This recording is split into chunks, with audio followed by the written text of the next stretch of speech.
Hey, what's going on, Twins fans? Welcome to Offseason Live, brought to you by your friends at Twins Daily. I am Nick Nelson of twinsdaily.com and joined tonight by a couple of our fellow founders of the website, Mr. Seth Stowes and Mr. John Bonus. Seth, how are you doing tonight? I'm doing well. It's been a long week, so I'm looking forward to enjoying some good baseball talk. It should be a lot of fun, I think. It has, yes. I'm excited to get lost in these crazy schemes. John, how are you doing tonight? I'm great. Fantastic. Very excited. Very excited to talk some stuff. Cool. So what we're going to be doing here tonight, folks, is off-season blueprints. So basically, to get you up to speed, over the past several weeks here on this off-season live show, we've been doing these streams with different panelists, talking through different aspects of the Twins off-season and different aspects of planning and decision-making, basically going from arbitration to Twins free agent players to the free agent pool at large and some trade ideas and scenarios. So we've thrown out a lot of possibilities and ideas.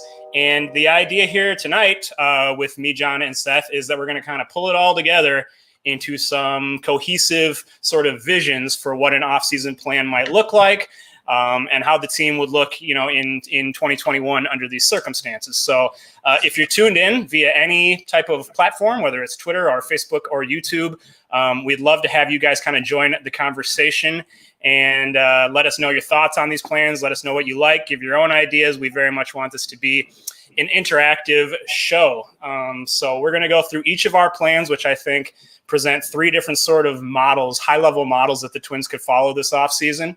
But before we dive into that, we should cover one timely topic. It is Thursday, November 19th, as I speak, which means tomorrow, a fairly significant offseason milestone coming up with the deadline to add players to your 40-man roster in order to protect them from the upcoming Rule 5 draft, which I believe is in a couple weeks here. So I'm going to throw it over. Seth is the master of all things prospect and twin system. So I'll just toss it over to him to quickly touch on what people should know and be aware of as far as what's on tap for tomorrow in that decision. Yeah, thank you. Again, it's something we've written about, so feel free. We'll go pretty quick here tonight. But as you know, the Twins actually needed to add three guys that they called up during the season: Alex Kirilloff, Edouard Colina, Brent Rooker.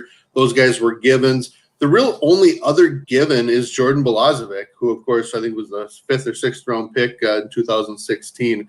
There's a lot of guys that I think are close. Ben Rortvedt being one, maybe Akil Baddoo, depending on your need for depth in the outfield, which I think the Twins are okay. So I don't think they'll protect Baddoo.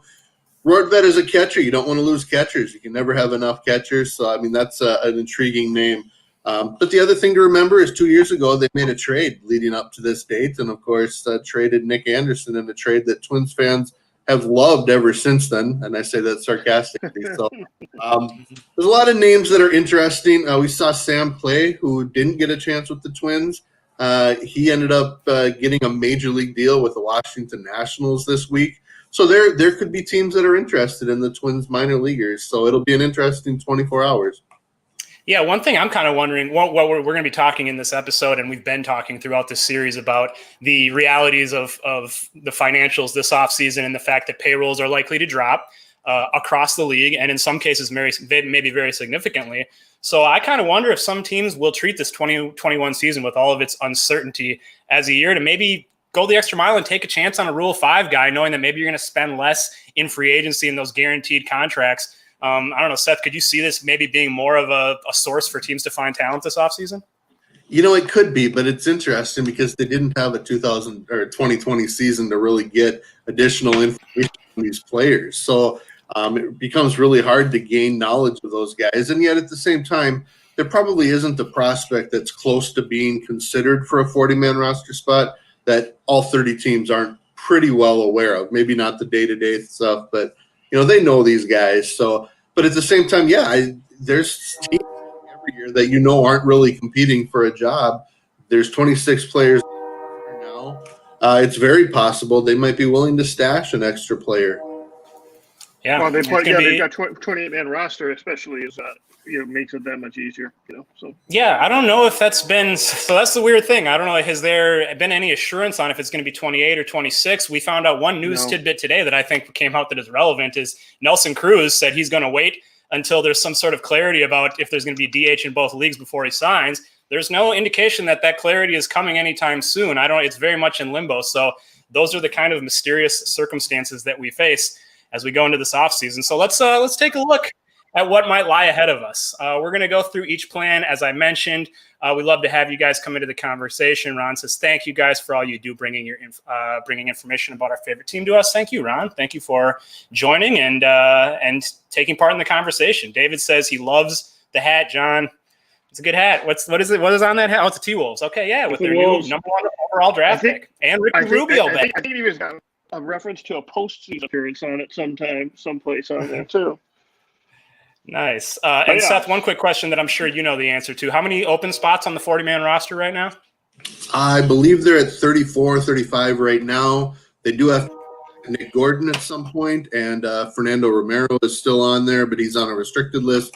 Those guys need to be added, and they have an arbitration eligible type. So, they're probably somewhere in that 34 to 37 range. And I say that hesitantly because there will be some changes here in the next couple of hours, if not, the next 24 hours. All right.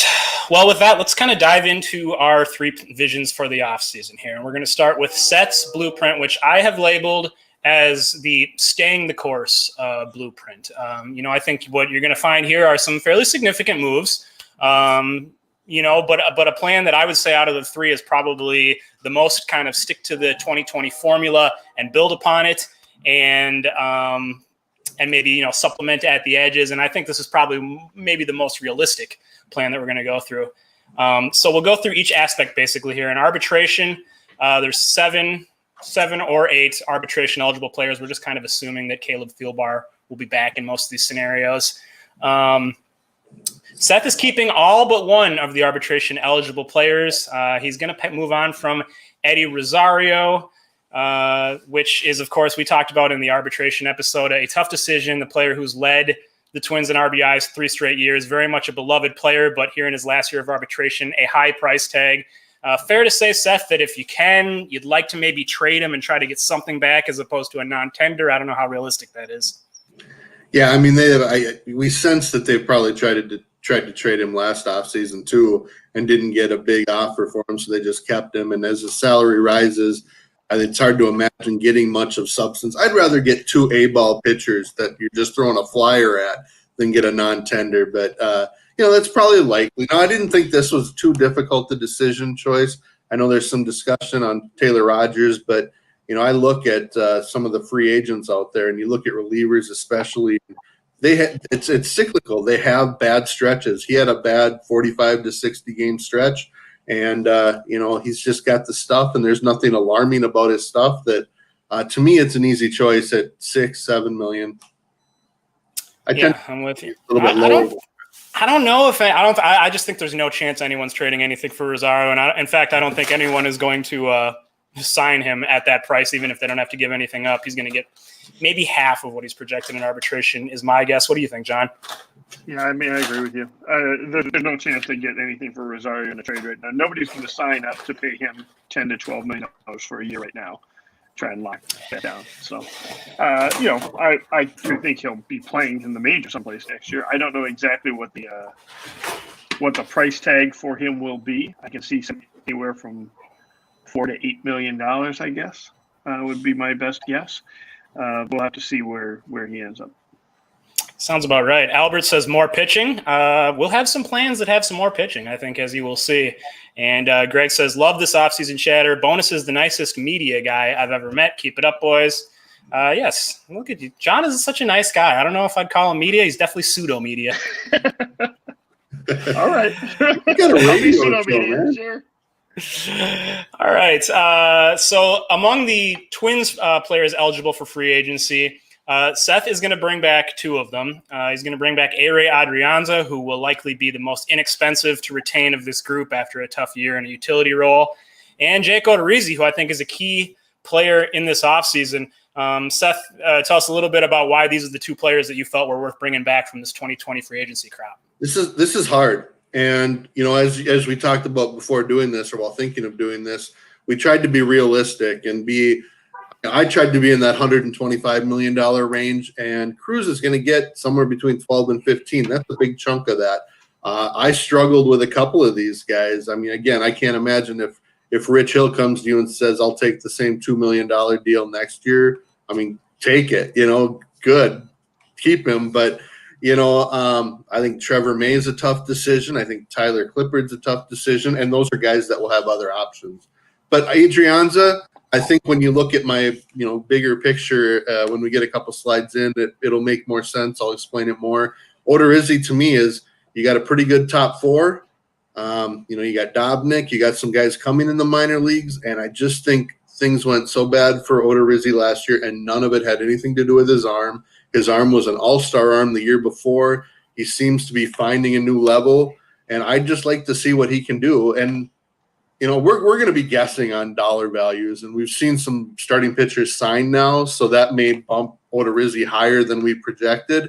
So that's going to factor in. But for my money, I'd like to see Odorizzi come back. Yeah, Odorizzi is such a fascinating case this offseason, as you mentioned, an all-star, one of the better pitchers in the league in 2019, and just a totally lost, frustrating season here in 2020, and now coming into this offseason of uncertainty. Obviously, he's been the subject of a lot of discussion, John, but what is kind of your expectation? I know I was a little surprised to see there was a news report that came out that several teams, three teams are already in contact with Jake Odorizzi, pursuing him. The Twins are also in that running. Do you think Odorizzi maybe will get a little more than we've sort of been expecting in our discussions, John? Yeah, I don't know. The fact that we've seen some pitchers sign for probably higher than we thought they were going to early in the offseason isn't that surprising. We always see players who sign early in the offseason sign for more than what we're expecting. And the reason we see that is because that they otherwise, why would they sign? Right? Usually you wait out the market. The guys who are better than you end up signing, and you hope that the leftover teams that didn't end up getting the Trevor Bauer or the Masahiro Tanaka or the Marcus Stroman are all sitting there waiting for you. And so, that's generally the way it waits. The only guys who sign early are generally premium guys. And alternately, we've also seen, on the other hand, a couple folks kind of panic a little bit, or suggest that they were very interested in jumping back on board for whatever they could get. Right, Marcus Stroman being the prime example. I'm really surprised he ended up taking a one-year qualifying offer.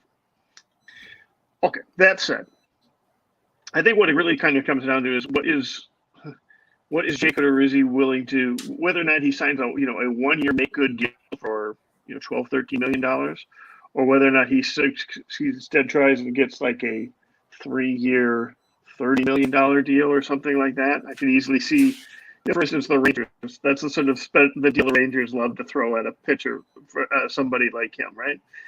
I think that's going to kind of depend on whether or not he wants the long-term benefit and kind of cash out at a lower number, or whether or not he wants to have another make-good year. And he strikes me as the kind of guy who would not be afraid of a make-good year. He would strike me as the kind of guy who wouldn't mind going back in there.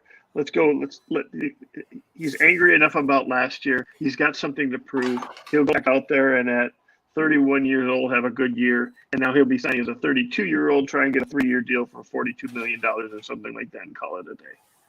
So yeah, I think what's going to be interesting with teams with players like Odorizzi at that tier is, I think if teams go out and they make a good offer, a good real offer to go, those guys might be a lot more willing to just jump on and sign right now as opposed to waiting out the offseason, because there's a lot more of a supply and demand dynamic here where I don't think there are going to be teams like, to draw a Twins example from the past, I don't think there's going to be a team that is a general non-contender like the Twins throwing $50 million at Ricky Nolasco, or signing Phil Hughes for $25 million, or signing Irvin Santana.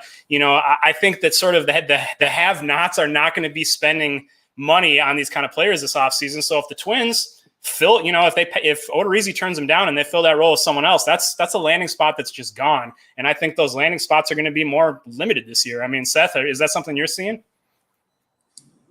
Well, I look at it this way. Drew Smiley got $11 million offer from Atlanta for 1 year after throwing 26 good innings this year after being hurt for like 5 straight years.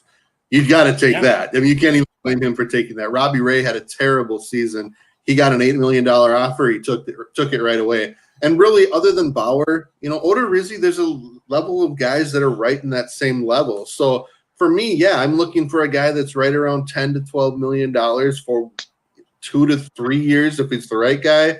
And if Odorizzi is more than that, maybe you jump to the next guy. But to me, I just like what he still has as potential because he was just starting to show it in 2019.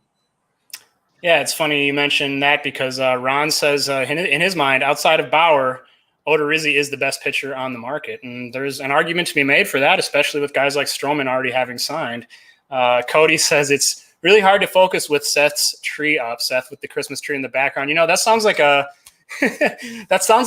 Michael Kadire complaint. Like it's affecting people's batting eye, having the trees in the background, Seth. Take down the trees. Now that's a nice piece to put in front of it right there, I must say.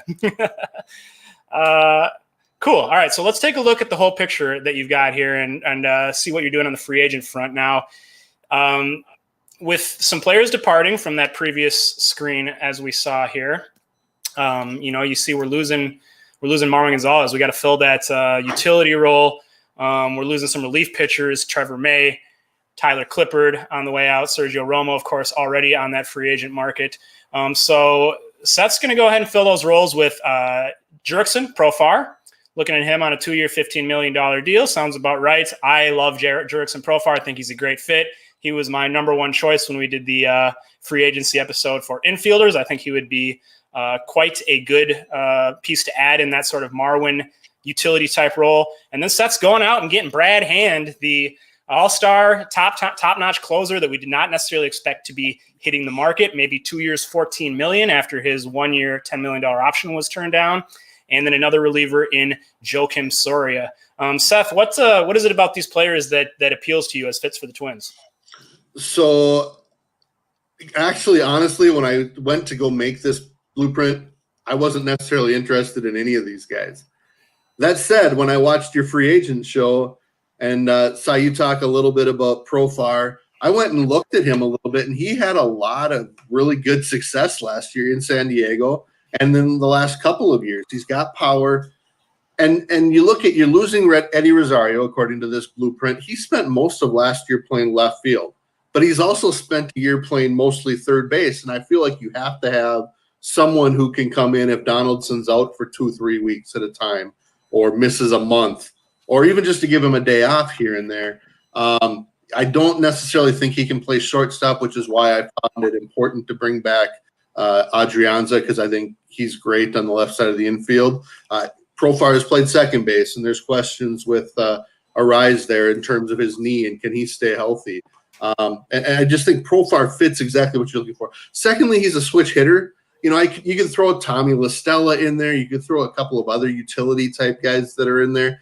And I just feel that his ability to be a switch hitter makes him incredibly valuable, especially if he needs to play a lot in left field early in the season.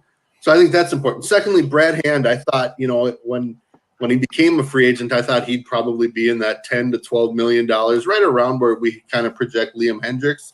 If he's available truly at that $7 million a year range, and he's making essentially what Taylor Rogers has, you have 2 all-star caliber left-handed relievers in your bullpen. I don't think Hand should take a hometown discount, but maybe that's an option. But he's really good. And he's the example I've used before about why we shouldn't worry about 45 bad games from Taylor Rogers, because Hand a year and a half ago was really bad. And he came back, and he's been good like 4.5 out of 5 years. So, and then Soria, I don't care if it's Soria. I much prefer Trevor May on a 3-year, $15 million deal. If he can be in that $5 or $6 million range, I'd give him a 4-year, $18 to $20 million. I just think he's going to make more than that on a per year basis. I like Soria because he is the veteran that Romo is and that Clippard is. And I feel when you've got a guy like Alcala, you've got Kalina potentially coming up this year in a big way, having a guy like that, I think, is pretty important. So all three of these, I feel, are there for a reason. The reason I prefer May is because looking at the bullpen that you'll see when we get to my page, you don't have a ton of real hard throwers, which is why I'd prefer May if the price is right. Yeah, I like what you got going here. I like that you have aggressively addressed with maybe the top among the realistic free agent options to fill that utility infielder role. I think you've maybe gotten the top guy in Profar. I think, in my opinion, that's pretty much that Marwin Gonzalez role is, and I'll talk about this with my blueprint, but I think that's really one of the most critical hole to fill for this team, because you got to have some depth. We've seen these injuries strike, and we've seen how tough it is to have a guy like Marwin Gonzalez getting tons of at-bats. So I like that. I think that looks like a good deal, and I like that because you're keeping Taylor Rogers in this, and we'll take it over here to the next page here shortly and look at the full picture. But having those two at the back end of a bullpen, that's pretty nasty right there. I like it. No trades for Seth. Seth is staying off the trade market for this year, keeping all the prospects. So here we have kind of a look at the full layout of Seth's roster as he's put it together. If anyone wants to tinker around and be able to do this yourself, you can go to twinspayroll.com. This is a fully editable, and it's got all these little salary projections plugged in, and you can basically see, as Seth did here, he put all these in, and what he comes up with is a payroll that stays under, we mentioned, that $125 million threshold, which would represent a 10% decrease from 2020. He just barely gets under it. So that's kind of the constraint that we're trying to work under to keep ourselves honest here.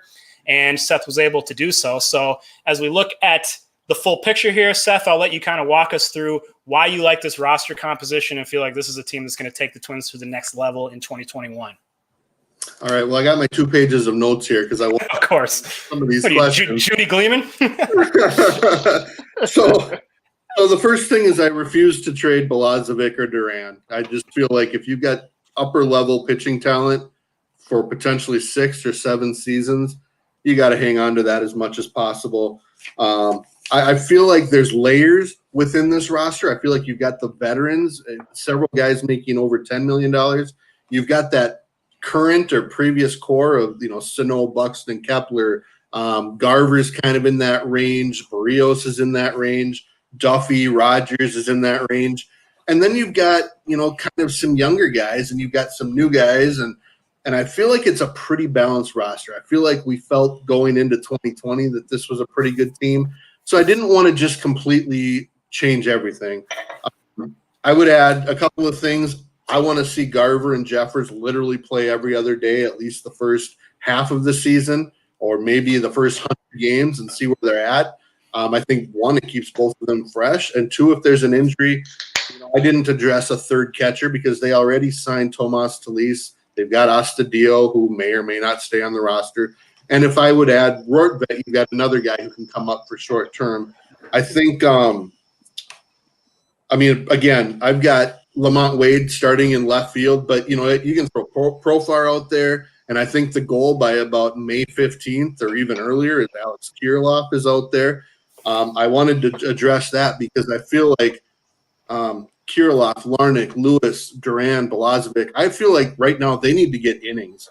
And unless that's going to be every day in the big leagues, I want them to play every day somewhere for a little while just to get going again. They did miss a whole year. And even what they did in St. Paul, for those that were there, it's hard to replicate a real season. So I know it's going to come across as trying to save money or work the service time system. And, why not when you can, because that's legal right now. I just feel like those guys, I just don't want to get rid of them. And I feel there is a way, especially after talking to Brent Rooker on Twin Spotlight last night. He showed us his wrist where he had surgery, the scar, and he said he can start swinging a bat in the next 2 weeks and everything's going well and he should be full go well before spring training.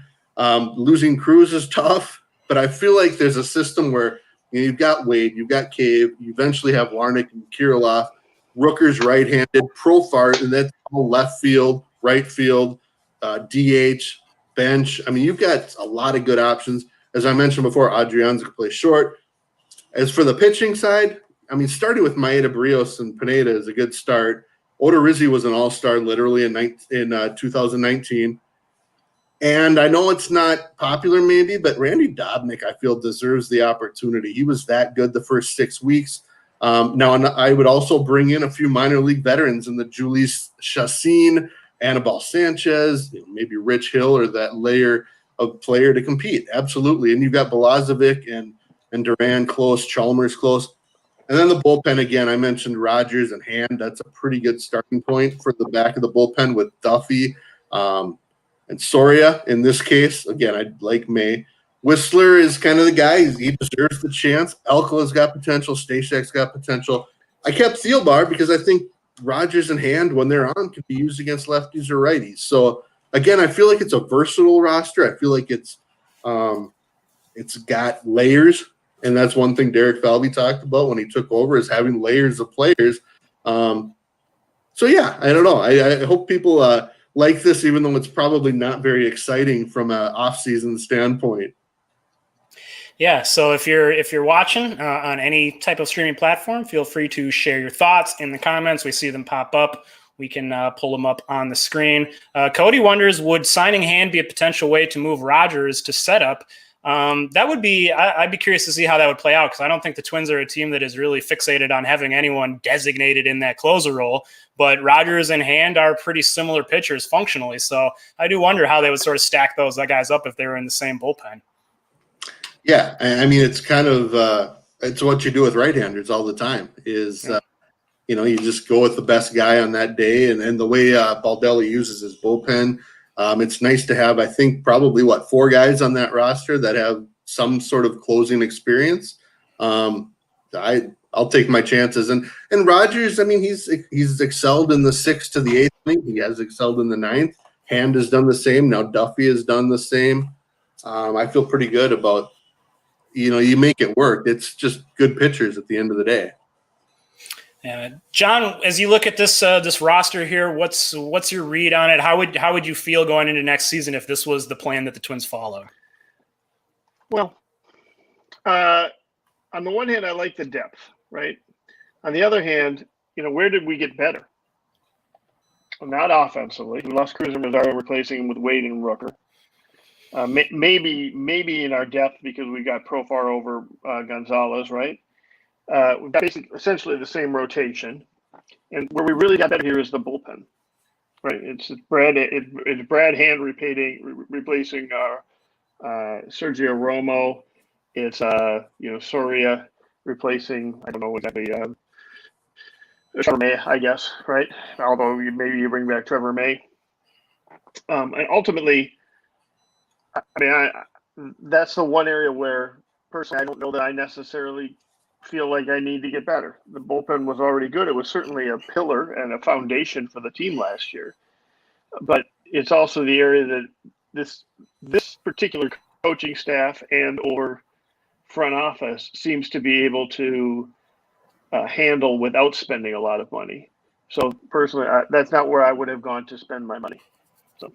Yeah, that's the only thing that kind of hits me too. I have a hard time really quibbling too much with this plan because I felt very good about the 2020 team, and I think this is a very reasonable effort to keep it together as much as you can. Granted, you are losing 2 key members of the lineup in Cruz and Rosario, and I too wonder if maybe we're not doing quite enough to offset that by bringing in Profar. But at the same time, I am very confident in the offense improving and catching up a little bit on its own, even if it loses 2 key bats like that. Garver was a 0 this year. He was hurt and ineffective all year. Sano had big-time struggles. I think we're going to see better out of him. Arias was hobbled all year. Donaldson missed half the year and was hobbled. Polanco was playing basically on – I mean, that's the top 5 names on that list are great players who are not playing up to their potential. Yep. Buxton, we hope to get back. So I am a little bit – I'm not that averse to letting Rosario and Cruz go and not making huge moves to try to bring them back. So I like it. I like the thought of bringing Odorizzi back. I like this keeping the band together approach a little bit. And as we can see, Seth does manage to stay under our – now, granted, this $125 million barometer here, and there's some different thresholds you can play with if you go to twinspayroll.com. This is not scientific by any means. It is a guess. It is a 10% reduction from the 2020 payroll. We feel pretty confident there's going to be some reduction. Might be more, might be less, but that seems like a reasonable sort of constraint to put upon ourselves. So there you go. The Twins cut down a little bit, still field a very good team. let's move on to John's plan for the offseason. We're labeling this one the big free agent splash. We're gonna see what happens if the Twins choose to make a very, very dramatic splash in the open free agent market. So as we start by looking at the arbitration scenario, John's making some similar decisions to Seth. However, in addition to non-tendering Eddie Rosario, he's letting Taylor Rogers go as well. I know that's been kind of a talking point. Taylor Rogers in line to make maybe $6-7 million here in arbitration after a pretty tough season. And John, to you, the dollar amount just was not quite worth it. You thought it could be spent better elsewhere, huh? Well, basically, yeah. What it came down to is I like Taylor Rogers. I don't hate that price tag for him. I'd love to have him back at about that price tag most years, but I ran out of money. So yes, there were other priorities that I had in this particular lineup, and given those priorities, I wasn't going to let Taylor Rogers get in the way of it. That's what it comes down to. Makes sense, yes. So there's money that's going to be spent elsewhere, and we'll see where here. So it's kind of the opposite of Seth's in that way, is that ultimately I just trust this coaching staff to put together a bullpen at this point, yeah. and not necessarily. And once they get over $4 or $5 million, they can. I will take the downgrade, and we've already seen them start to do that. So, and I think particularly there's a fair number of candidates that you can plug into the closer role at this point. I think Tyler Duffy's got a chance to be there. I think Alcala is a good candidate. I put Whistler into the competition. It would be interesting to me to see how they would sort that out, both in spring training and in the beginning of the season, and as to who they end up giving those high leverage innings to. I think they're going to be able to find somebody. They do have some options, but Taylor would leave behind some big shoes to fill at the back end of the bullpen. So John's not spending any of that leftover money on any of the Twins free agents here. He's letting them all walk. I assume maybe you're probably okay with bringing back Adrian's on like a 1 year, $1 million deal, John. But outside of that, you're ready to move on. I'd love to have him back on a 1 year, $1 million deal. And if he's available at that, he's absolutely. I think what you'll be showing on there is I've just got sort of a backup shortstop as somebody. I don't even necessarily give it. I'm just looking for a cheap person who could play shortstop capably. All right, so let's go into your free agent shopping list here. And at the top, we've got the number one prize on the offseason market. It's starting pitcher Trevor Bauer signing for 1 year, $30 million. I think that's he's probably more likely to sign a multi-year deal, but it could be that this weird market, he just takes a little money and has another good season and tries to go back again next year when things are normalized a little bit. You're bringing in Carlos Santana. Just so we're clear, I got him for $30 million this year. I don't expect him to sign a 1 year deal. I expect him to be a 5 or 6 year deal. So okay. We got Carlos Santana at DH, replacing Nelson Cruz at roughly half the price, 1 year, $6 million, and filling that Marwin Gonzalez role as Asdrubal Cabrera at 1 year and $2.5 million. So. Odorizzi, we just saw the free agents that are departing in John's plan. Odorizzi's out, replacing with Trevor Bauer. Nice upgrade there. Cruz leaving and Rosario. So Carlos Santana coming in to maybe provide a little offensive production to replace the departed veterans. And then Asdrubal Cabrera, a veteran player who we talked about in the free agent infielders episode as a guy who's got some flexibility. John, why did these guys particular, and obviously the name at the top is the one that stands out, why do you feel like this is the year for the Twins to go make that plunge for Trevor Bauer? Well, I mean, here's how I would approach the offseason if I were the Twins. I would approach it in the terms of this. There's nothing they absolutely need. It's not like last year, right, where there was clearly we have to get this guy, right? We have to get a starting pitcher at the top of the rotation. There is nothing on this roster where you take a look and say they can't get shut out on this or they can't not get a top-tier guy on this, right? And so the whole offseason becomes sort of a search for value. Okay, I would suggest it's rare that you get an NL Cy Young winner coming out as a free agent. I think it's even rarer that you can get that person at a potentially a 5 or 6 year deal as opposed to an 8 or 9 year deal, right? That we've seen in the past, and that you've got a down market that could kind of help with that. There's only one Trevor Bauer. Only one of the 30 teams is going to get him. If the Twins don't get him, well, then I would say then you pivot. right? Maybe there are other areas that look like they are of value. And frankly, I think if you don't get Bauer, then you pivot down to maybe a couple levels below. I don't think I would get Odorizzi. I think I would take a look at the next level of guys like Kluber or Drew Smiley just signed, but Rick Porcello, Cole Hamels, some of the veteran kind of guys and that sort of thing, because it feels like there's a lot of value there. There's going to be some ways you can buy, and maybe you move that money to another area. But for me, the one thing that Bauer is a rare commodity, and if you get a chance to get a rare commodity like that at the same time that frankly, the Twins have a much lower committed payroll than a lot of teams. They are in the window where they could absolutely want to win for the next 3, 4, 5 years. Having a high-end pitcher is something that doesn't just help you in the regular season. He helps you in the postseason, which is the biggest thing, the biggest problem the Twins have been facing. And so do it, and then you take that value where you can get it, and then fill in the rest of the blanks. And frankly, once you put Bauer's salary in there, whether it's $30 or $32 million, with $87 million committed, that's why Rogers did not make the cut, right? Well, now we're already at $120 million, and I only have a little bit of money to spend, right? And that's where I start. Okay, well, I want to add some offense. Santana is coming in at a reasonable price tag. Cabrera is capable, also at a fairly reasonable price tag.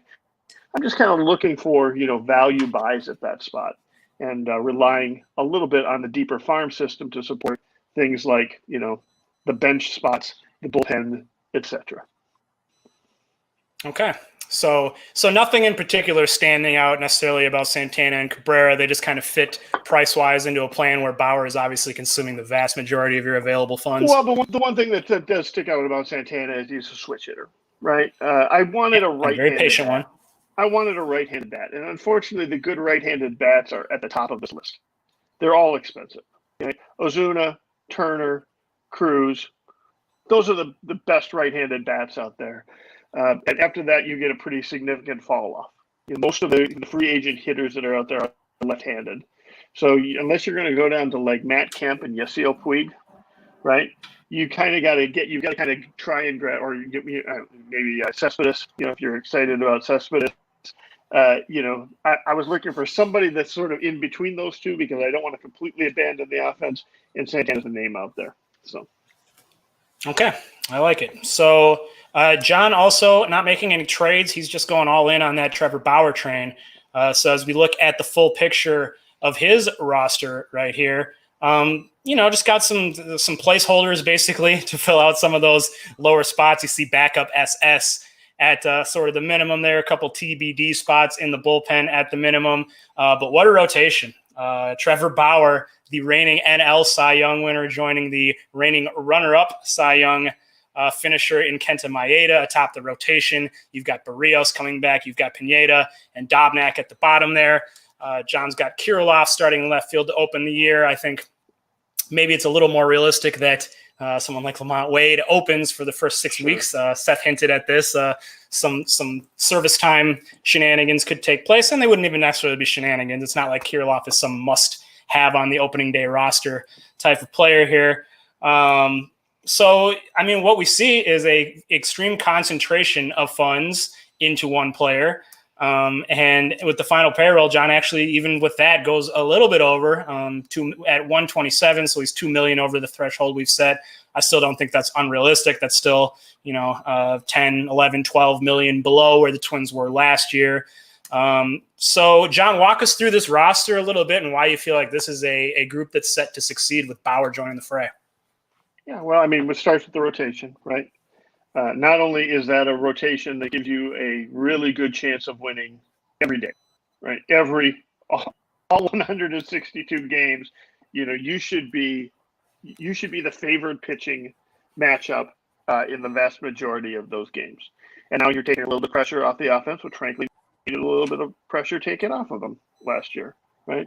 That also, not just for the regular season, it sets you up really well for the postseason. We never seem to be completely healthy going into the postseason, but even if one of those four goes down, I've still got three really solid options there to help out the team in the postseason, right? Ideally, I would have Bauer going into Maeda, going into Barrios, and maybe even Pineda, or whichever one of those two is doing is hot at that time. That's just playoff rotation, man. Below that you've got the bullpen.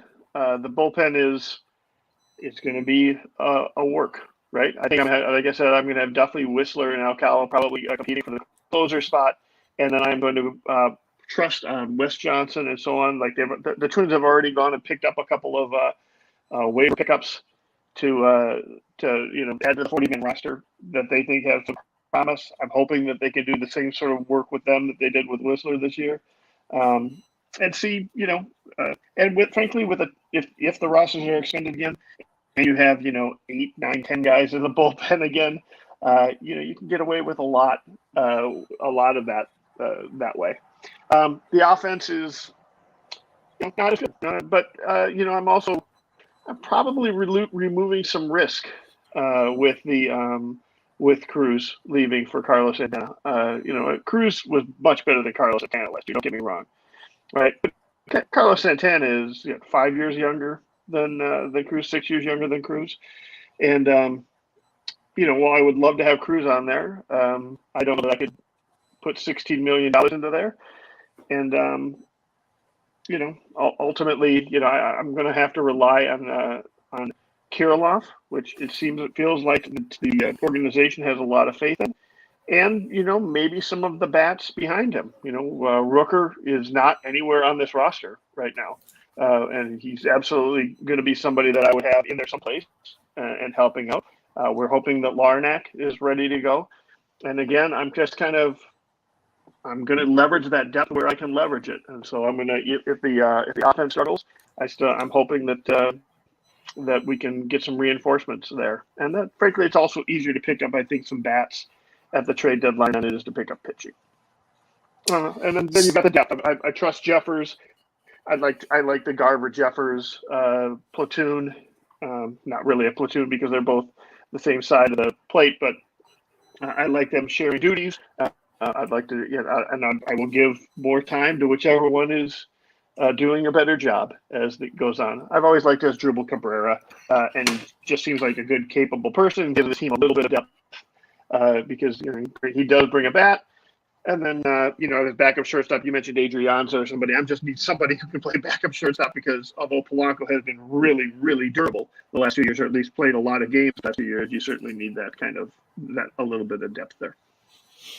Well, I think we'll have to probably up that salary commitment at the backup shortstop spot because there's no one in the Twins system, I don't think, that's going to be able to fill that role.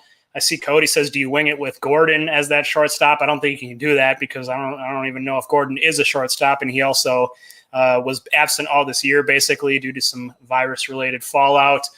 So you're going to have to sign someone, and even those guys like Adrianza, who that's basically his only strength is the ability to play shortstop, probably cost you like $1 or $2 million. Not that that's a huge difference. Seth, as you take a look at this Trevor Bauer-centered plan, what's your view on it? The theory or the idea of a rotation that's Bauer, Maeda, Barrios, Pineda, Dobnik is incredibly exciting. If Bauer pitches like he did in 2020. But if you look back at the other 8 years of his major league career, he's had 1 year with an ERA under 4.1. Jose Barrios has only had one season other than that first season where he's had an ERA above 4. So, and that's not bad. I'm not saying that's bad. He's got a career, 3.9 ERA because 2 of his years have been amazing. But I don't think he's the given that a lot of people think he is. That said, I'll take him on a 1 year, $30 million deal anytime. And again, because of the pandemic, because of the not knowing a lot about next year, Bauer has gambled on himself with 1 year deals all along. It wouldn't shock me with him being a 29-year-old still. He'll be 30 all next season to bet on himself again and hope that 1 year from now, 1, there's a collective bargaining agreement, and 2, he can make a 7-year, $35 million a year deal and he's set for life. So I think a 1-year deal for Bauer is I look at this roster and I just feel like we have put too many of our eggs in a couple of somewhat iffy baskets. Now, Trevor Bauer is a great pitcher. Is he as great as we saw this year? I don't know. He had a 4.84 ERA in 2019, so I don't think you can count on it. He's very skilled, very good. I know the point has been brought up about the usage of possible foreign substances to increase his spin, adds another element of uncertainty. So you're investing $30 million in him, $6 million in Carlos Santana, who is a veteran DH who hit 199 this year. And we've basically left no money. That's the entire fund. So we have left no money to address other needs. You've got Asdrubal Cabrera, who is not a huge upgrade over Marwin Gonzalez necessarily. We've got backup SS, the proverbial backup SS. We've got some TBDs in the bullpen. I see Sean says the bullpen needs attention. Way too many question marks in young guys. Ron says too many TBD.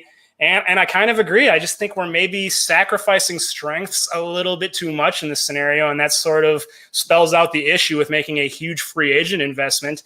John, you made the point that there is no clear need to add onto what they had last year, but I think they should be seeking more to try to keep their strengths intact. And I worry that maybe that bullpen and that offense, the bench behind the offense even more so, could leave them a little vulnerable to be able to, as you mentioned, once they get to the playoffs, it'd be a good thing, but they're going to have some competition in the division from at least Chicago, maybe Cleveland. So, if Bauer gets hurt, that's your entire offseason investment is gone and you're trying to scrap it. That's kind of my concern. I would suggest that the bullpen has been TBD for the last 2 years, and it's been great. Right? That they really have not. Have they made any major free agent signings? Well, they had Romo, they had Clippard, and they had Rogers, who were all subtracting 3 quality veteran relievers there. Well, no, Rogers wasn't somebody they added, right? Rogers was just but somebody but he's coming out in this. Right. And Romo they traded for, but Romo was not a premier arm. He was just a $4 million guy that they ended up picking up an option for. Listen, I wouldn't have minded keeping around. Who's the left-hander they had, or the right-hander we used as a left-hander? Clippard. I might have keeping Clippard around for $2-3 million. If we can go up to $130 million, that's probably where I might put that extra $3 million. But what you have seen in this regime is, Tyler Duffy was not supposed to be a great reliever, and now he's a great reliever. Whistler was not supposed to be a great reliever, and now he's a great reliever. What we've seen is time after time after time, they find people and then sort of move them up the ladder. And all I'm suggesting is they do the same thing this year.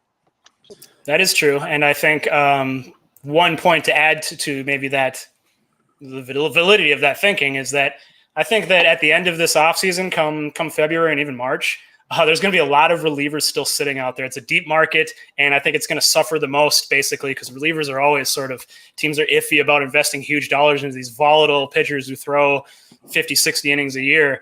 And we discussed in the free agency episode, I think there's going to be some flyers out there, maybe even some non-roster guys like Nate Jones, David Robertson, who have been dominant relief pitchers in this league for so long, coming off an injury-ruined year. They might find themselves standing at the end. So I'm maybe not as concerned and alarmed by those TBDs at the end of the bullpen, but it is something to think about. Seth, what were you going to say?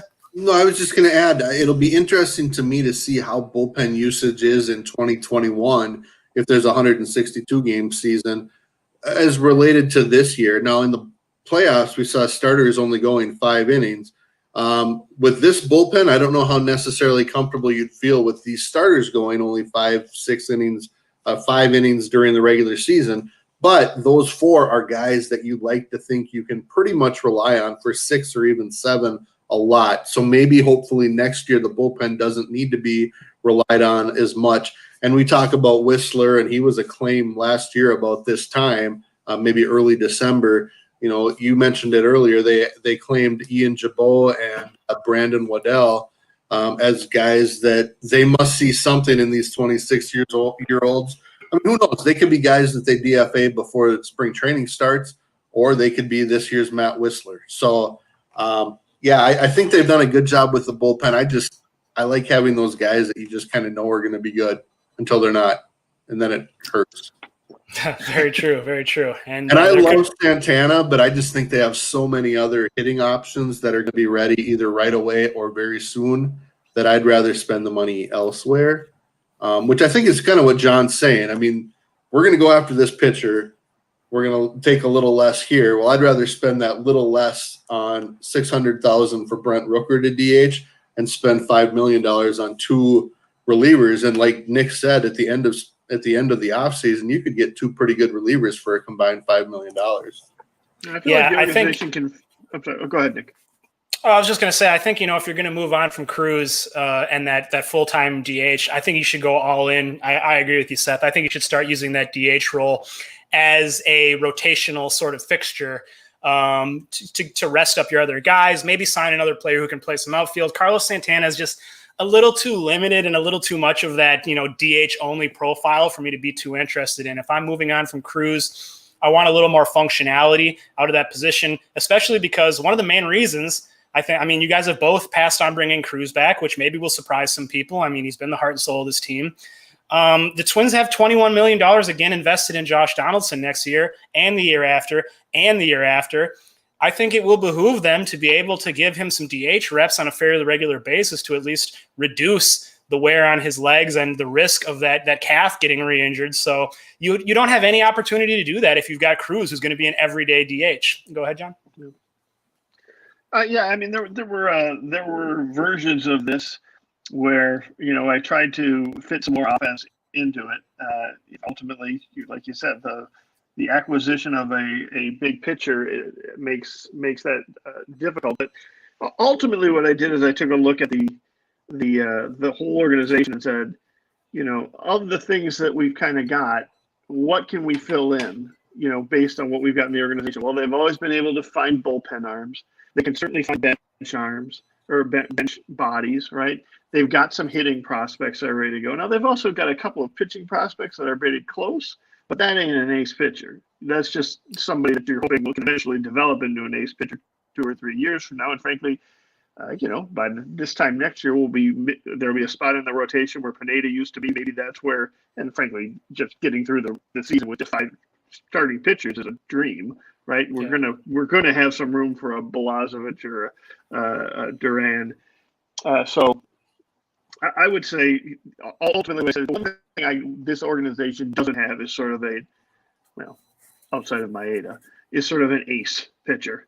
Let's go get ourselves an ace pitcher and let's let the organization figure out the rest because they've got resources for the rest.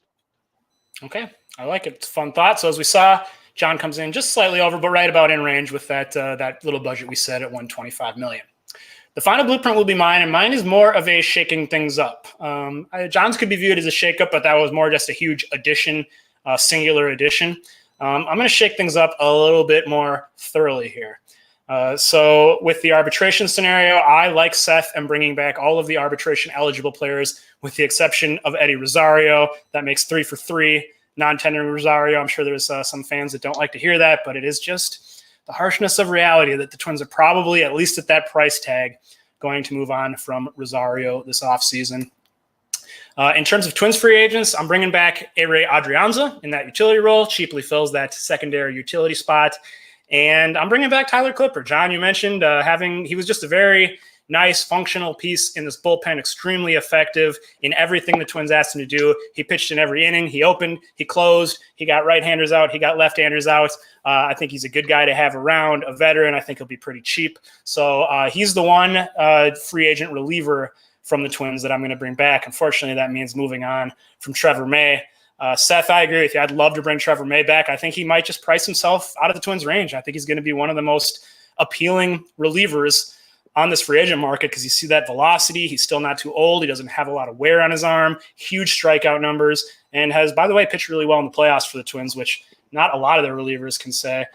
Sean, by the way, says, I agree, Nick. If we were stepping away from Cruz, we'll need to rotate our bats. I think it would be interested in Kim and move Polanco or Arias to utility. Well, it's funny that you should say that because, and by the way, John, Cody says Polads are cheap. You can't go over. You can't go over our arbitrary $125 million. They just won't do it. They have set the standard. update this to mine. So let's take a look at some of my moves.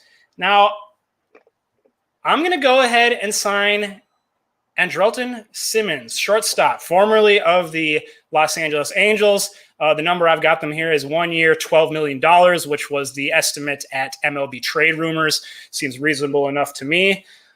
So for me, I mean, I know I've said, and I liked the Profar signing that Seth had. I do think that Marwin Gonzalez, that top utility role. I mean, Marwin Gonzalez has ranked like, I think, 5th in Twins players in plate appearances over the last 2 years. I mean, he's been, for all intents and purposes, a regular everyday player because the Twins just have needs that pop up on their own, whether it's Miguel Sano lacerating his heel in spring training, or Polanco having an ankle injury, or Arias coming up bum again, or a calf injury for Donaldson. There's just a lot of need to have a good quality backup. And I think Polanco fits really well in that role because he's not a very strong shortstop, but he can play second base. I think he'd be better at second. He'd be a great long-term fill-in if Arias goes down.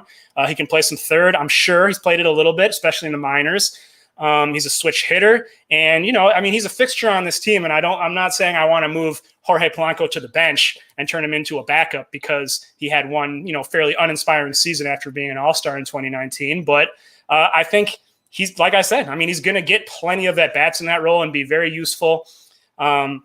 So I like Simmons. Let's go ahead and get the top defensive shortstop in the league. Pretty reasonable price. And, I mean, Simmons and Donaldson on the left side of that infield, that's going to help your pitching staff quite a bit. And then Robbie Grossman, I also threw in. I had him in the DH outfield episode of the Free Agents episode, which you can go back and watch or listen to on the podcast. I picked Robbie Grossman just kind of randomly, but then I started talking myself into it. I think he's a good fit if Eddie and Cruz are both moving on because he can rotate through left field and DH and right field if needed. Switch hitter, very patient, and I think he's going to be cheap. I got him at 1 year, $4 million here. Even that might be high. He made $3.75 million in his final year of arbitration with the A's, and going to be a tough market for a defensively limited, not great hitter like him. So I'm all about the Robbie reunion. What do you guys think of Chef Seth? What do you think about a Robbie reunion? See, I don't mind it because I like his approach. I love what he does at the plate. He got a little bit of power. I like him more as a DH, but it's amazing the defensive statistics he put up. Mind-boggling. He was Gold Glove finalist. Yeah, I mean he's fine. Again, you're looking for just kind of a guy there. If you're looking for 1 year, $4 million, and to me, if you're going to go with quote unquote just a guy, go with the Rookers and Kirillovs and Larnachs and just hope one of them just takes off as a rookie. Yeah, but I like.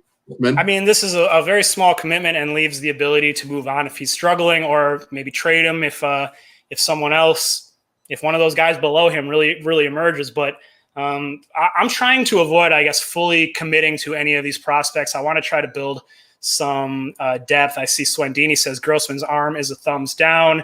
Crody says Grossman should never play outfield. But you know what? Sean is right. He says, I like it, Nick. Robbie has improved in the field and gets on base. I can't exaggerate or overstate the incredible transformation that Robbie Grossman, at least by every defensive statistic, has had since he left Minnesota. He was unwatchable, atrocious defensively when he was with the Twins.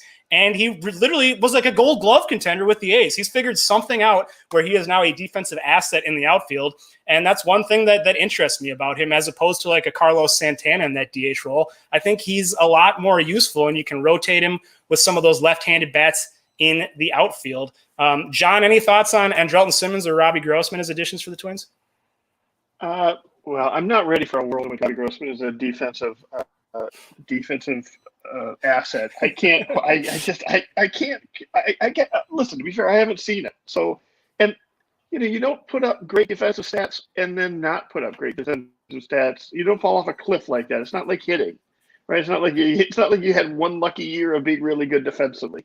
That you don't see that. So, I mean, it must be real, but it's just. I don't know what to do with it. I can't believe that that's really the case, right? I will say this: so the Twins aren't really lacking in outfield depth, right? I mean, we've got Wade, we've got. I'm not saying I want to put a full-time job on Wade or Cave or everybody that's out there. but or Rook or whatever, right? But in terms of I guess, and I do like the idea of adding an on base percentage. I just have trouble embracing Robbie Grossman. That's what it comes down to.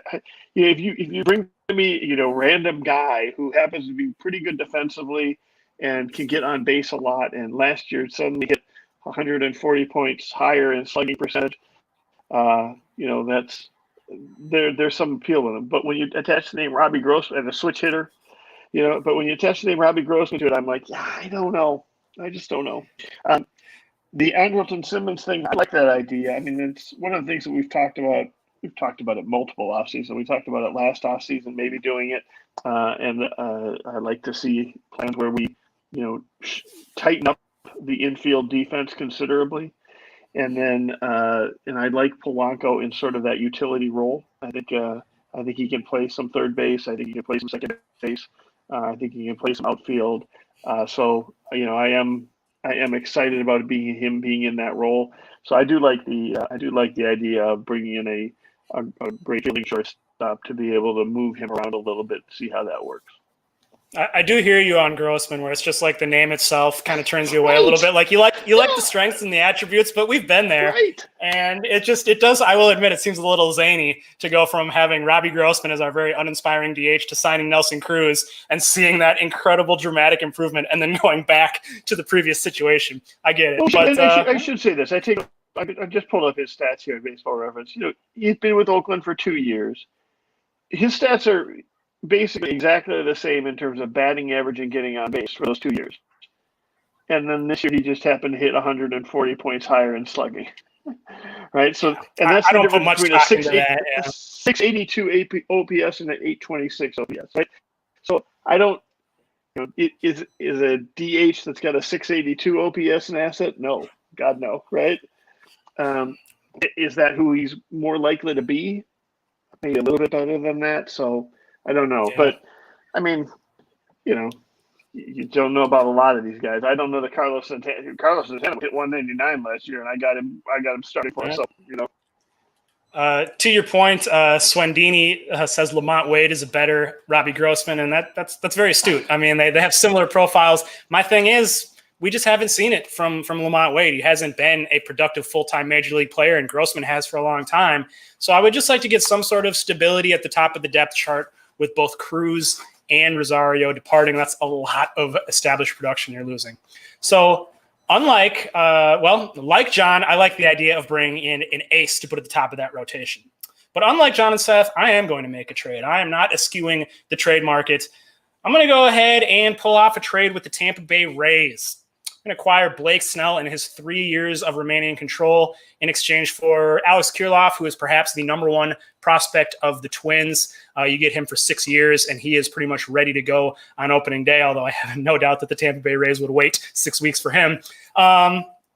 This was a trade that was actually submitted by Tom Froming of Twins Daily in the trades episode, which we did a week ago. If you want to go back and check out 6 trade proposals and scenarios that we threw out there, you can.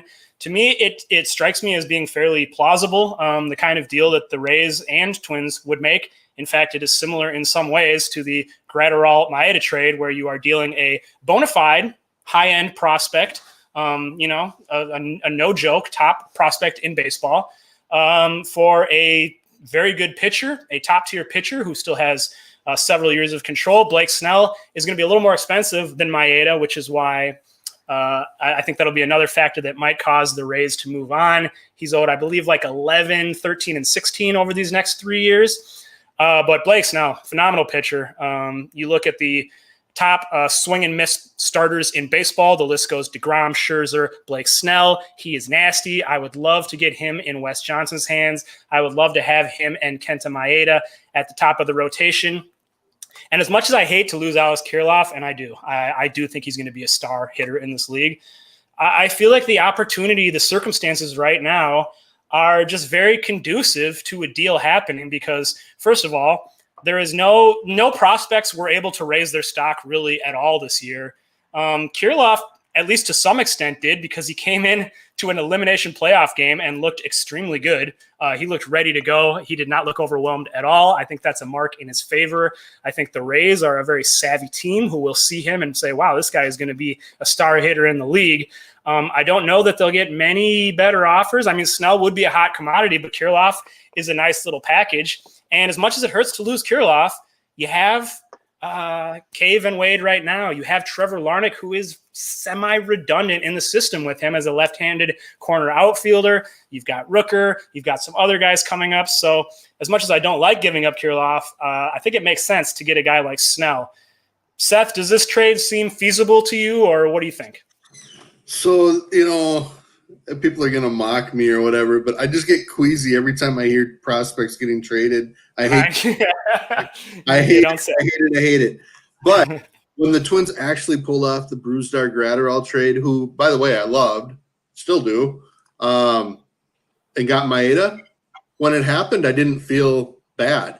And as I look at this and think about it, I'm like, I hate to trade Kirilloff. But if you can get a Blake Snell for 3 years, I don't think it's a bad thing. That's a big cost to give up, but you are getting a guy who in his bad year, quote unquote bad year in 2019, still only posted a 4.29 ERA, which is, again, as good or better than Bauer has pitched in 6 out of the last 8 years. So, I mean, you're getting a really good pitcher. He's left-handed and throws 90. We haven't really had a pitcher like that around since Liriano, So, yeah, I hate giving up Kirilloff, but there is depth, and Blake Snell is really good. And I'm sure he'll be thrilled when Rocco Baldelli takes him out after 18 batters faced in the playoffs, too. Yeah, I mean, to me, the Rays are a team kind of like Cleveland in that they're so good at developing pitchers. And John kind of alluded to this and why he's staying away from the relief free agent market. They can keep developing these guys and trading them at this point where they still have a lot of value and some years left, but you can get a top prospect and a building block player for them. So that's why it kind of hits me as realistic. And when Tom threw it out there, I was like, John, what do you think? I think it's a realistic trade.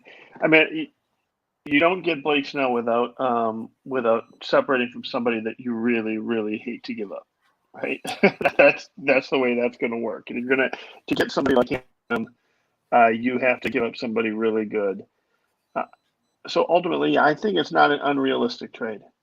Okay. Tampa Bay was 4th overall in runs per game given up last year. So pitching has been a strength, right? We all know that. Their hitting was also pretty good last year, but it was still much closer to middle of the pack. Kirilloff is exactly. I mean, Blake Snell is not, I don't think, particularly expensive this upcoming year.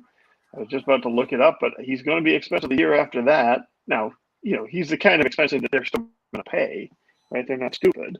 But, Kirilloff is cheap forever. He's cheap for another 3-4 years. I wonder if they would take a look at it and go, their window, it's similar to the Twins, their window to win, right, is now.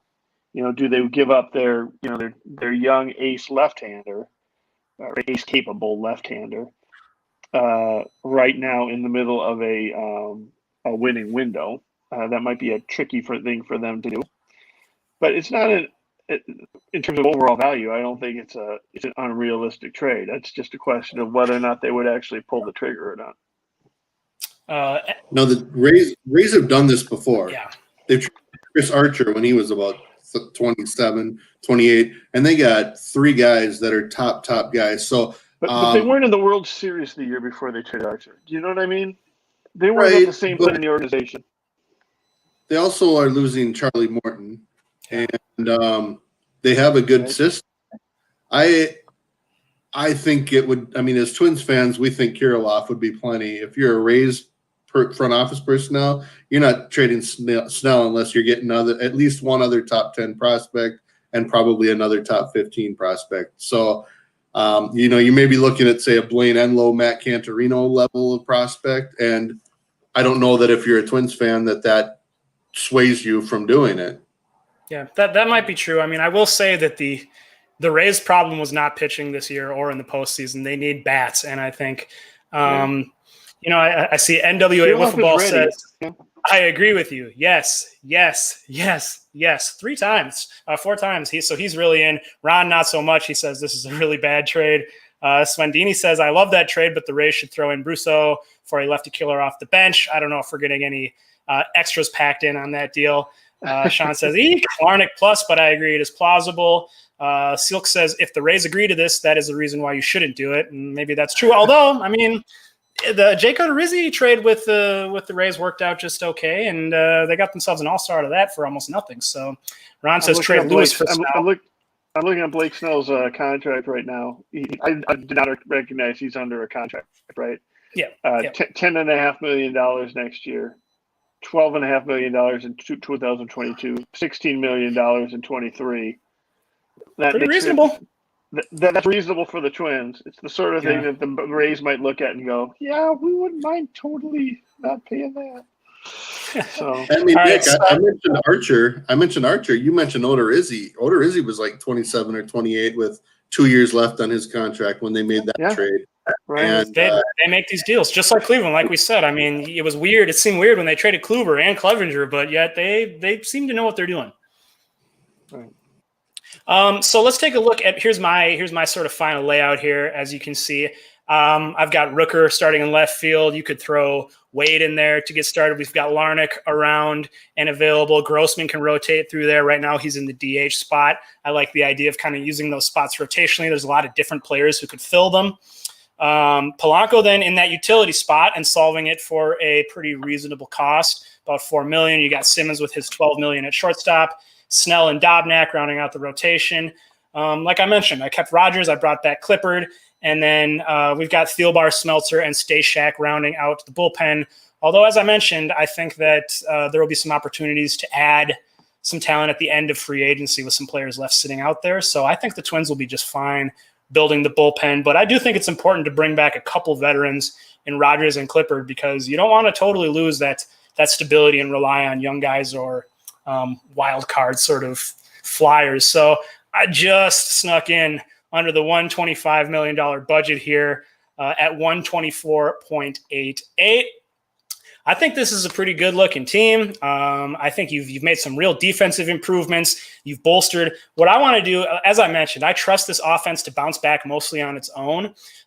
So I really want to double down on the strengths that were pitching, starting pitching and relief pitching. And I think we're doing that here by keeping some key pieces in the bullpen, adding Snell in the rotation. As you look at this whole roster, Seth, any thoughts? Do you like this team? So I want to spend just a minute talking about the shortstop position because I think that's a big part of your blueprint is what's happening at short. One, I love the idea of seeing what a truly great defensive shortstop can do for a team. I wish we had the exact same metrics today as we had I wish we had in the 80s what we have now because I remember watching Greg Gagne and he was a great defensive shortstop. I'd love to see how Simmons compares, and I'd love to see how that works on a day-to-day basis when you've got a lot of pitchers who are frankly fly ball pitchers, except for Dobnak. Polanco, I'm not as confident as a utility player at all. I mean, he's never really played third except for like 3 games in the big leagues when he was first called up, which I never understood. And he wasn't a very good defensive second baseman. No, I think he could become good at those positions or at least adequate at those positions. I'm not as confident in him jumping all over, which maybe is a statement about how confident we should feel about him as the everyday shortstop. But for him, it's going to depend on the bat. And like you said, in the role that you envision him in, or I envision Profar in, they're playing 140 games. So it's really not a backup. It's that, what did they call Marwin Gonzalez? John, you were there at the press conference, and every day, whatever it was, I can't remember. It wasn't a super utility. It was a multi-positional everyday player. Right. So that's number one to me. I like the bullpen.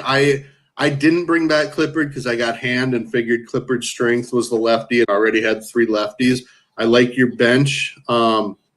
We've talked about the DH spot, I think, a lot, and I think that's a topic I was just kind of jotting down here as we were going. But, you look at where guys can play.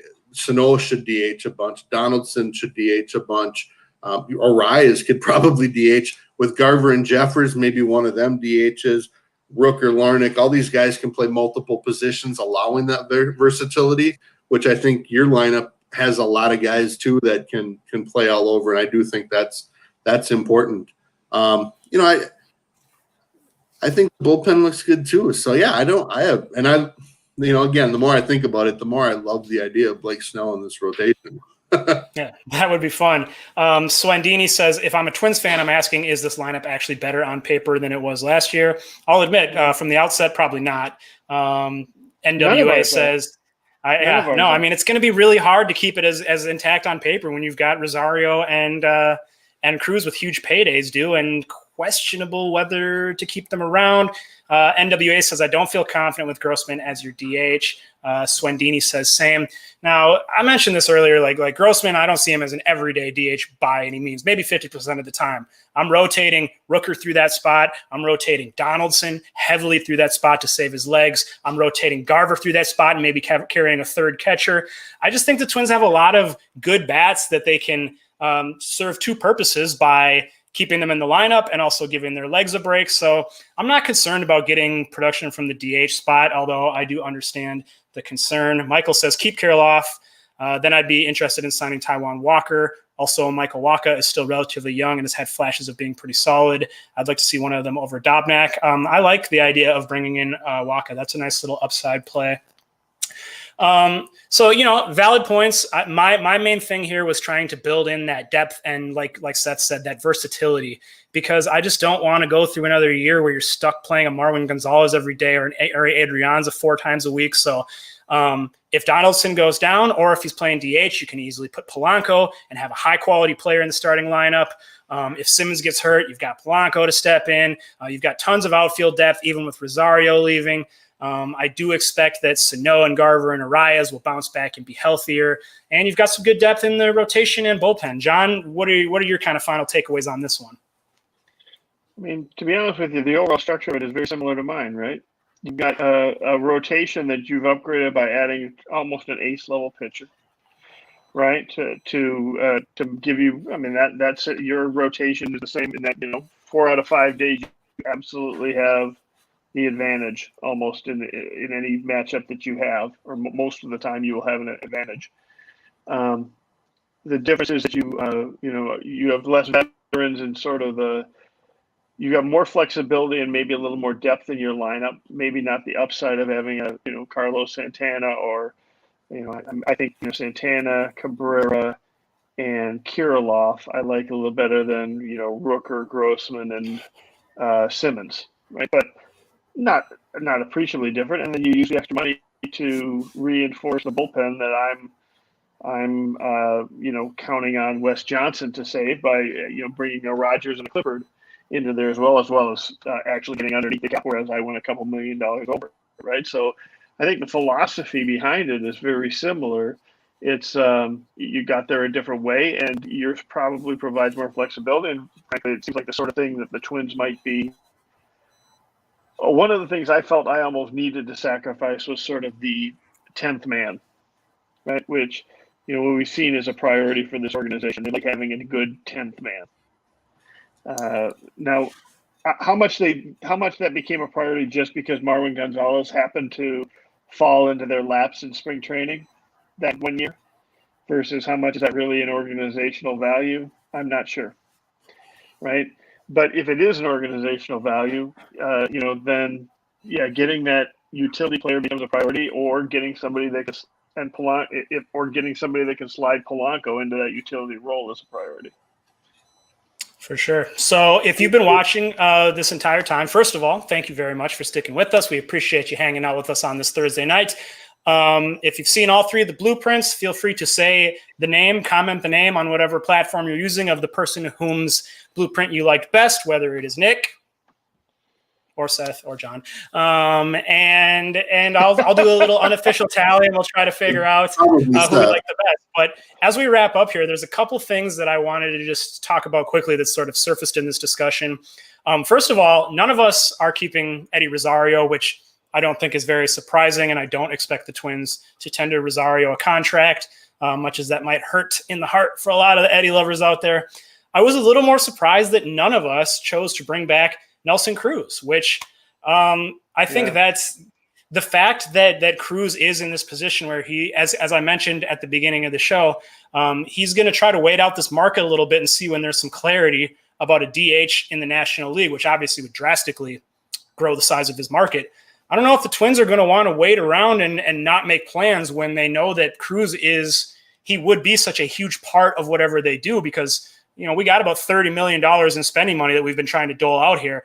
Nelson Cruz, as a 41-year-old DH, would take up half of that or so and really restrict your spending. And I think all of us decided that there's just better ways to build the team. Seth, were you surprised that nobody kept Cruz in these blueprints? Somewhat, and yet if we're truly going to try to stay in that $125 million range, which is a 10% deduction from last year, it's hard to fit him in and have any sort of ability to spend on anything else. I think we'd all love to see him. I think they'd love to see him. I do think he'd like to be back. That might have to be a case where they go to the poll ads and just say, okay, this is going to be $10 million extra. We'll count him as $3 million, but $10 million is just to have Nelson Cruz back. Will you do it and go up to 135? Then that opens it up. But at 125, it's really hard to do. Yeah. So that brings me to the other point that I wanted to make here, which is, I don't like John's blueprint only because I feel like we spent all of our money on Trevor Bauer and there's nothing else left to spend. And the reason I shied away, I thought about a couple of the other trades we talked about in the trades episode, were maybe taking on a big salary on a one-year deal for someone like Trevor Story, superstar shortstop for the Rockies, or even Francisco Lindor from the Cleveland. But man, you're giving up a pretty good prospect for one of those guys, and you're using up so much of that spending money that we have that you're restricting yourself. But this $125 million number that we're working with, there's no salary cap. This is not any hard and fast thing. It's just a guess. And the thing that really strikes me is that the Twins are in a very unique position. They are in the heart of a championship window. There is a moment here where I think players who have high salaries that are being traded are going to be traded for less because there's going to be less interest in them, and free agents are going to be signing for less. If the Twins, if ownership, like you said, just says, you know what, go ahead and sign Cruz, and we're not going to count that against you can make other moves in addition to that. Don't let that restrict you. And let's build the best team that we can. They could potentially put themselves in a hugely advantageous position at a critical moment. John, do you think that there's any chance that they just say, this is our moment and this is a key spot, let's go for it, and let's just run up the payroll even though all the rest of the teams are dialing it down? Probably not. I mean, yeah. I've been a Twins fan we've all been Twins fans for years, right? What are the odds of that? They run it as a business, and they especially are going to run it as a business during one of the more challenging business environments that we've ever had. So, no, I don't think there's much chance of that. But I will say this. When we take a look and we say, boy, it's hard to fit these really good players into this amount of money that they have. Well, the Twins have less committed and more financial flexibility than a lot of teams out there. So if it's hard for the Twins to fit them in, it's all relative. It's hard for everybody to fit them in. Yeah. Right. And so, that is one of the reasons why my bullpen or my blueprint ended up going, let's go after some of the big names, because there aren't many off seasons where the Twins are in a position to play with the big guys in the market. Right. And this is one of those, this looks like it could be one of those off seasons, even if they don't decide that they're going to, stretch just write off a Nelson Cruz $12 million or something like that, So, no, I don't really think that. I don't think there's a chance that they end up, going above the $138 million payroll or whatever they had last year. I don't think there's too good of a chance that they go and spend they say, well, we're just going to do this, and then if Nelson Cruz is still around in spring training, and even if we're at our number, we can go spend another $12 million to bring him back. Maybe that would happen, something like that. I could see them getting to spring training and taking a look at their team and going, boy, there's still some good bargains out here. I mean, I think we saw that. I think we've seen that a couple of different spring trainings where I think they ended up stretching a little beyond what they expected to do because there were some bargains out there. And hell, this is the time to spend the extra $10 million. The challenge there is that, you can probably talk the Poleheads into spending an extra $10 million. But when you do that, you got to win. You don't spend the extra $10 million and not win. You don't spend the extra $10 million to get eliminated in the first round of the playoffs and get swept out of the playoffs. That can't happen. Right? That's so true. At that point, the pressure is on.